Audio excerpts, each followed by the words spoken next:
يا ربنا، لك الحمد حمدا كثيرا طيبا مباركا فيه يا رب العالمين.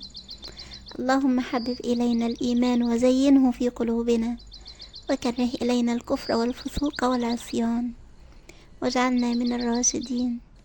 اللهم أحينا على لا إله إلا الله، وتوفنا على لا إله إلا الله، واحشرنا يوم القيامة في زمرة لا إله إلا الله.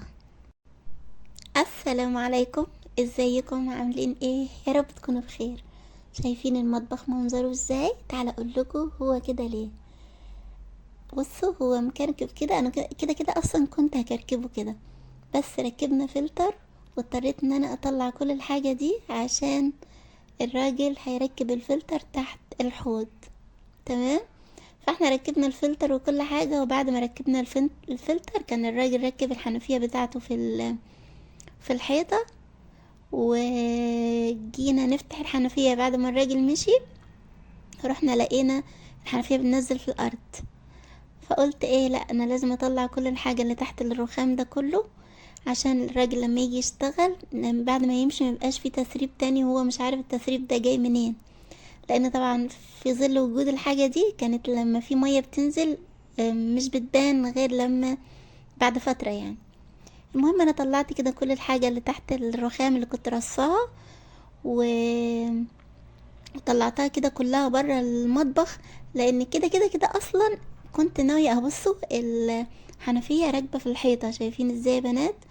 يعني هي محتاجة تتغير وتنزل تحت على الرخامة ده، غير ان احنا بعد ما مشي الراجل لقينا ان في اجزاء في التوصيلات بتنزل مية، فغرقت طبعا تحت الحوض وعند الصواني وعند الاماكن دي.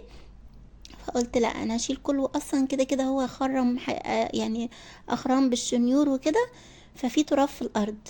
شلت بقى كل الصواني والحلل والحاجة دي عشان استنى المية دي تنشف او انشفها، وبعدين اشفط التراب اللي هو ايه اللي عمله بالشنيور يعني.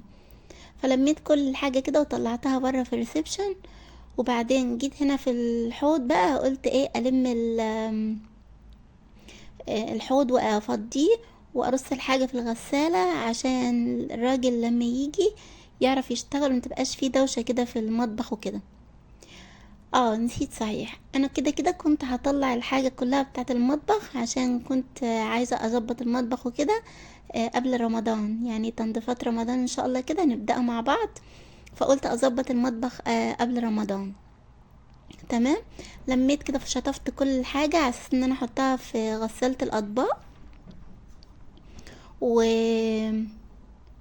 ورحت بقى رصيتها كده في الغسالة عشان عايزة اخلص من بند المواعين ده، لان في حاجات كتير عايزة تتشال من هنا من المطبخ تطلع برا في الريسبشن. تمام. حطيت اهو كده وشغلت الغسالة، ولسه كمان طبعا في غدا ولسه في حاجات كتير عايزة تتعمل، والبوتاجاز عايز يتغسل، وحوار كبير يعني. لميت بقى كده الحاجة اللي هي على البوتاجاز من فوق، وكنت ناوية يعني اغسل البوتاجاز كده غسلة سريعة، عشان قلت ايه يعني انا هغسل كده بس هلمعه من غير ما اشيل العيون ولا اي حاجة من الكلام ده، لان كنت طبعا احنا كلنا مزنوقين في امتحانات الولاد وكده. فقلت ايه اخلص بسرعة عشان اطلع يعني اتابع مين اللي ذاكر مين ما ذاكرش، واقعدهم على مذاكرتهم، وانتوا عارفين طبعا الولاد بالعافية بيقعدوا على المذاكرة. بس لقيت هنا تحت العيون لقيتها لا مش نظيفة، وعايزة تتنضف تنظيفة حلوة يعني. بصوا، كنت ناوية في الاول امسح مسحة السريع، رحت ايه شلت بقى كله كده وغسلت تحت العيون، المنطقة اللي هي بتبقى تحت العين نفسها دي، ومسحت كل كده اللي انا غسلته، وبعدين رحت على الغطا بتاعها ومسحتها كده. قلت اخلص بقى من البوتاجاز ده كده واخلص من المطبخ عشان اعرف اطلع منه. تمام. اهو كده كان في حاجات كده مكان الدهانات في الغطا بتاع البوتاجاز، ومسحت كله كده، ونزلت كمان على البوتاجاز في الناحية اللي هي بتاعة الفرن، عليها شوية كده دهون وعليها شوية تراب من المكان اللي هو ايه خرم فيه طبعا الراجل بالشنيور، هو لما هيجي تاني مش هيبقى معاه تخريم ولا حاجة، بس هو هيصلح الحاجات اللي هي ايه بتنزل مية يعني وكده.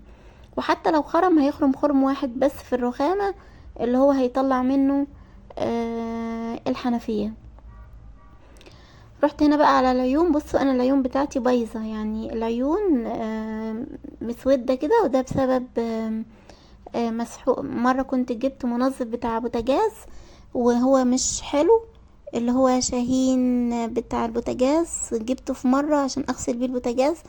وايه كنت طبعا انا دايما بغسل بسترس، بس جيت في مرة كده رحت لقيت شاهين ده قدامي، قلت اجيبه واجربه يعني.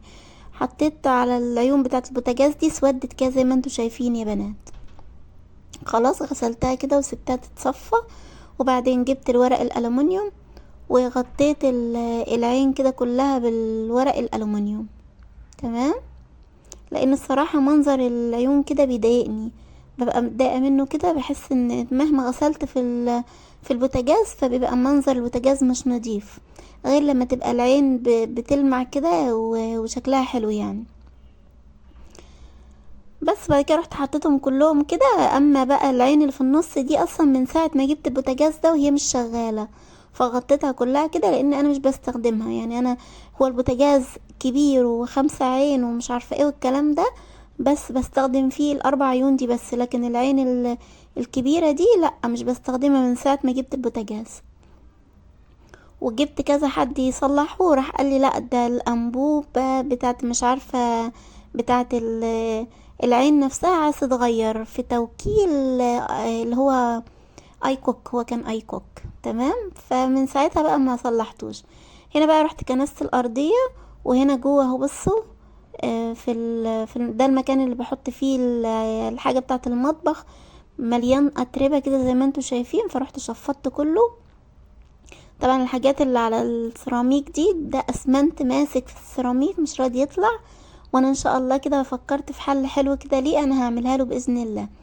تمام. وطلعت كده نشرت الستاير، كنت حاطه الستاير تتغسل بتاعه المطبخ، لان المطبخ عندي لسه متقفلش خشب من تحت، فانا بحط له ستاير يعني دلوقتي. وحطيت هدوم كده في الغسالة، ودخلت بقى ايه اعمل الغدا على السريع قبل ما الراجل يجي. رحت كده حطيت شوية توم عليهم شوية زيت وعليهم شوية توم، وبعمل كده بقى ايه المكرونة بالطريقة اللي هوريها لكم دي. ورحت جبت صلصة كده انا مفرزة صلصة في الفريزر، وحطيتها كده وسبتها ايه بقى، وشوية ملح وفلفل وكمون وكزبرة والكلام ده، وسبتها كده تتسبك شوية، وارجع اقلبها تاني واسيبها تتسبك وكده يعني لغاية ما خلاص في الاخر خالص احس ان هي اتسبكت كده وطلعت الزيت بتاعها على الوش. ساعتها بقى انا هزود لها مرقة وهزود لها مية. يعني انت عندك شوربة زودي شوربة، ما عندكش شوربة زودي مية ومرقة دجاج. خلاص. وبعدين انا بقى بسلقها كده اهو، المكرونة بتطلع تحفة يا بنات. وبحط فيها كده المكرونة اهو، طلعت معانا اهو. هنا كان الفيديو كده. بصوا يا بنات انا اقصد ان مش بحط المكرونة تتسلق في مية وبعدين اطلعها واصفيها واحطها في صلصة والكلام ده، لا. انا بحط المكرونة هي وناشفة كده في الصلصة على طول. تمام. انتوا فاهميني؟ بصوا اكيد انتوا فاهميني. بصوا اهو حطيت كده الصلصة اتسبكت، وبعد كده حطيت عليها المية والمرقة الدجاج، وبعدين حطيت عليها المكرونة. تمام. وقلبتها تقلبتين كده وسبتها على النار تستوي، وهي طلعت كده بالمنظر القمر اللي انتوا شايفينه ده، ومعاها كمان صوابع ستريبس. دي انا عملتها ونزلتها في فيديو لوحدها، الفراخ الستريبس دي تقدري ترجعي للفيديو بتاعها وتتفرجي عليه. يلا بقى باي باي، جربوا بقى وقولوا